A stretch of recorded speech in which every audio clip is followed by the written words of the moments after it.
శేఖర్ గారి సందేశాన్ని ఇవ్వవలసిందిగా ప్రార్థిస్తున్నాను.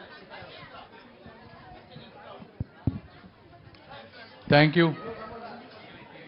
చెట్ల పట్ల, ప్రకృతి పట్ల ప్రేమ, అభిమానం, దాని విలువ తెలిసినటువంటి మహానాయకులు శ్రీ నారా చంద్రబాబు నాయుడు గారికి, అదేవిధంగా పవన్ కళ్యాణ్ గారికి, మా శ్రావణ్ కుమార్ గారికి, కలెక్టర్ గారికి, ఈ వేదికలు అలంకరించిన పెద్దలకు, ముందు ఉన్నటువంటి పాత్రికేయులకు, నా గుంటూరు ప్రజలందరికీ కూడా మనస్ఫూర్తి ధన్యవాదాలు. నేను చిన్నప్పటి నుంచి మొక్కల గురించి తెలుసుకున్నవి మూడు విషయాలు. ఒకటి, మనం ఒక విత్తనం నాటినప్పుడు అది విత్తనం భూమిలో ఉంటుంది, డార్క్నెస్ మధ్య ఉంటుంది, అన్నిటినీ ఛేదించుకొని బయటకు వస్తుంది, వచ్చి ఒక మహావృక్షమై ఎంతో మందికి నీడనిస్తుంది. మన జీవితం కూడా అలానే స్టార్ట్ అవుతుంది. కష్టాల నుంచి విత్తనం ఎంత చిన్నదైనా కూడా మహావృక్షంలాగా వెలగవచ్చు. కాబట్టి విద్యార్థులందరూ అదొకటి గుర్తుపెట్టుకోవాలి.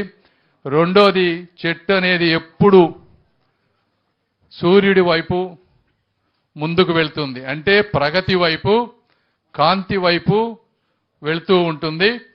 వెళ్ళేది కూడా ఫాస్ట్గా వెళ్ళదు, స్లోగా వెళ్తుంది.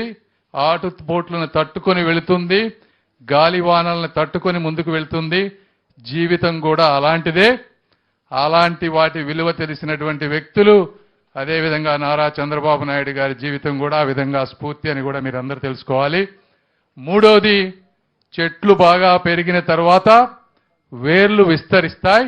ఆ వేర్లు ఎవ్వరికి కనపడకపోయినా కూడా చెట్టుని బలంగా నించోబెడుతుంది. అలాంటివి మన చుట్టుపక్కల ఉన్నవాళ్ళు, మన జీవితంలో ఉన్నవాళ్ళు, మన విలువలు, మన వెనక ఉండి నడిపించే వాళ్ళు ఎంతో మంది ఉంటారు. వాళ్ళందరినీ కూడా ఎప్పుడూ మర్చిపోవద్దు. కాబట్టి ఈ విధంగా చెట్టు రూపంలో నేను జీవితాన్ని చదివాను. అలాంటి చెట్లు ఎన్ని ఉంటే ఈ ప్రకృతికి అంత మంచిది. ఈ అవకాశాన్ని ఇచ్చిన మీ అందరికీ కూడా నా హృదయపూర్వక కృతజ్ఞతలు. Thank you. ధన్యవాదాలు సార్. మొక్కే దిక్కు రుక్కు దానికి మొక్కు అనే సందేశం ఇచ్చారు. ఇప్పుడు మన మధ్యన